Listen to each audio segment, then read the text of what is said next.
अंबरनाथमधील साई सेक्शनमध्ये असलेल्या जुन्या विठ्ठल मंदिराचा जीर्णोद्धार करण्यात आलाय।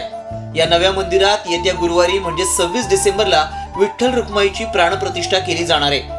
कल्याण लोकसभेचे खासदार डॉक्टर श्रीकांत शिंदे हे या कार्यक्रमाला प्रमुख पाहुणे म्हणून उपस्थित राहणार आहेत। 1981 साली सूर्योदय हॉलच्या मागे हे मंदिर बांधण्यात आलं होतं, मात्र काळाच्या ओघात मंदिर जीर्ण झालं। हीच बाब लक्षात घेत रेल्वेतून प्रदीर्घ सेवेनंतर सेवानिवृत्त झालेले सुनील शर्मा यांनी या मंदिराच्या जीर्णोद्धारासाठी देणगी दिली आणि त्यातूनच मंदिराचा आता जीर्णोद्धार झालाय। अंबरनाथच्या साई सेक्शन मधील श्री विठ्ठल रुक्माई मंदिराचा उद्या जीर्णोद्धार होतोय। उद्या या ठिकाणी विठ्ठल रुक्माईच्या मूर्तीची प्राणप्रतिष्ठा केली जाणार आहे। जुनं मंदिर होतं, आता नव्यानं हे मंदिर बांधण्यात आलेलं आहे। सुनील शर्मा यांच्या प्रयत्नातून हे मंदिर बांधण्यात आलेलं आहे। या मंदिर समितीचे अध्यक्ष जे आहेत संतोषजी चाळके आपल्यासोबत आहेत, विवेकजी जोशी आहेत सभासद, आपण त्यांच्याशी बातचीत करणार आहोत। संतोषजी, काय सांगाल, मंदिर आता नव्या स्वरूपात उभं राहिलेलं आहे, एकंदरीत या मंदिराचा काय इतिहास आहे आणि कशी उभारणी झाली होती त्यावेळी? या मंदिराचा इतिहास म्हणजे 1980 साली या मंदिराची स्थापना झाली। तर ही जागा जरा बाजूला होती, एक रूमच होती जवळजवळ, फक्त रूम। नंतर मग त्याचं स्वरूप मोठ्या प्रमाणात इथे साईडला सूर्योदय सोसायटीने आम्हाला जागा दिली। हॉलचं प्लॅनिंग होतं, हॉलच्या मागे आम्हाला जागा दिली। शांताराम जाधव तेव्हा ते चेअरमन होते या सोसायटीचे, त्यांनी पुढाकार घेऊन आमच्यासाठी मंदिरासाठी जागा हे निर्माण करून दिली आणि मदतही केली त्यांनी मंदिरासाठी। आणि मग तेव्हा ते मंदिर जरा मोठ्या प्रमाणात आलं, पण त्याच्यानंतर इतके वर्ष हे मंदिर पूर्णपणे जसं तसं होतं। त्यामुळे त्याची पडझड सुरुवात झाली आता 40 वर्षानंतर। तेव्हा 40 वर्षांनी खूप कमी लोकसंख्या होती इथे, जवळजवळ गावच असं समजा, पण आता सगळीकडे बिल्डिंग झाल्या आणि लोक पण खूप नवीन चांगली लोक मिळाली आणि त्यांच्या सहकार्याने हा विषय तडीस नेला गेला। व्यवस्थितपणे हे स्वरूप झालं आमचं, त्या कसं करायचं काय करायचं त्या, आणि आम्ही त्याप्रमाणे सगळी आखणी केली आणि आम्हाला एक दान करणारी व्यक्ती मिळाली, दानशूर व्यक्ती मिळाली, त्यांचं नाव आहे सुनील शर्मा।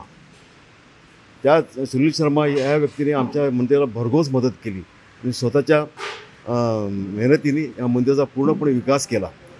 त्यांचा मुलगा प्रतीक शर्मा, या दोघांनी या शर्मा फॅमिलीने खूप मोठी मदत केली। आपल्यासोबत मंदिर समितीचे सभासद आहेत विवेकजी जोशी, त्यांच्याकडून जाणून घेऊयात, काय सांगाल उद्या नेमकं काय स्वरूप असेल? सगळ्यात आधी आम्हाला सांगा की या मंदिरामध्ये नेमके काय बदल करण्यात आलेले आहेत आणि काय उद्याच्या कार्यक्रमाचं स्वरूप काय असेल?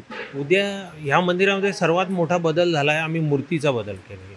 आम्ही पंढरपूरहून मूर्ती आणलेली, पंढरपूरहून बनवून एका दगडात मूर्ती आणलेली आहे आणि मूर्ती आणताना विठ्ठल रुक्माईची मूर्ती तर आणलीच आहे आम्ही, पण आम्ही त्याबरोबर हनुमान आणि गरुडाची पण मूर्ती आणलेली, जी पहिल्यांदी नव्हती, ती आता आम्ही त्याच्यामध्ये स्थापन करणार आहोत। आणि त्यानंतर पूर्ण जीर्णोद्धारामध्ये आम्ही पत्रे बदल केले, टाईल्स खालच्या फरशा बदल केल्या आणि बसण्यासाठी सोयी केल्या, एक हॉल बनवला, जेणेकरून आम्हाला पुढच्या भविष्यामध्ये इथे मुलांसाठी काहीतरी कार्यक्रम करता येईल, अभ्यासिका करता येईल, त्यांची अभ्यासिका होईल, लायब्ररी करता येईल, यासाठी आम्ही तो बदल केलेला आहे। नक्कीच या ठिकाणी एक चांगला बदल पाहायला मिळतोय। या मंदिरासाठी ज्यांनी मदत केली ते सुनीलजी शर्मा स्वतः आपल्यासोबत आहेत। काय आता तुमच्या मनात भावना आहेत? भावना बोललो तो माझा एकच म्हणणं आहे की सर्वजण सायन्स सेक्शनचे भागचे किती लोक पण असेल, सर्वांनी या आणि जीर्णोद्धाराचे सहभागी व्हा। जसं कलश पूजन आहे, कलश पण आम्ही बसवणार आहे आणि नवीन ते पण आता जोशी साहेब बोलले बाकीचे। आता मला परत आव्हान आहे, सायन्स सेक्शनचा विभाग हा तुम्ही सर्व या, जास्तीत जास्त संख्येने या। अगदी बरोबर, त्यांच्या डोळ्यात पाणी सुद्धा आलेलं आहे सांगताना की एक कुठेतरी एक भावना असते मनामध्ये, काहीतरी चांगलं काम आपल्या हातून व्हावं। काका, तुम्ही काय सांगाल? आमचे शर्मा साहेबांना पांडुरंगाने बुद्धी दिली आणि इथे पाठवलं आणि आमचे मंडळाचे अध्यक्ष चाळके साहेब आहेत, त्यांचे शर्मा साहेब दोस्त आहेत, त्यांनी साधी गोष्ट फक्त त्यांच्याकडे काढली की थोडीफार मंडळाला आम्हाला काहीतरी मदत करा, हे पत्रे बदलून द्या। पण पांडुरंगाने त्यांना अशी बुद्धी दिली की पत्रेच काय, पण या मंदिराचं कायापालटच करून टाकलं त्यांनी। बऱ्याचशा वस्तू आम्ही त्यांना सांगितलं होतं याची गरज नाही, पण पूर्ण मंदिर त्यांनी नवीन म्हणून दिलं। तर ही एक पांडुरंगाची कृपा, साक्षात त्यांच्यात एक पांडुरंगच अवतरला आणि त्यांनी त्यांना बुद्धी दिली आणि खूप छान काम करून दिलं, म्हणजे आमच्या अपेक्षेपेक्षाही खूप. खरोखर इतका आनंद होता की मला वाटतं माझं 10 वर्ष आयुष्य वाढलं या शर्मा फॅमिलीमुळे. धन्यवाद. नक्कीच हेच आता जसं काका म्हणाले की माझं 10 वर्ष आयुष्य वाढलं, तर खरं तर याच गोष्टी असतात अतिशय महत्त्वाच्या. मंदिर हे केवळ एक माध्यम आहे, मात्र या निमित्तानं माणसं जोडली जातात. या मंदिराच्या माध्यमातून एक वेगळी संकल्पनासुद्धा पुढे आली की इथे अभ्यासिका आहे, इथे आता हॉल आहे, एक तरुणाई येईल, एक विचार येईल आणि निश्चितच यातून समाज पुढे जाईल असं म्हणायला हरकत नाही.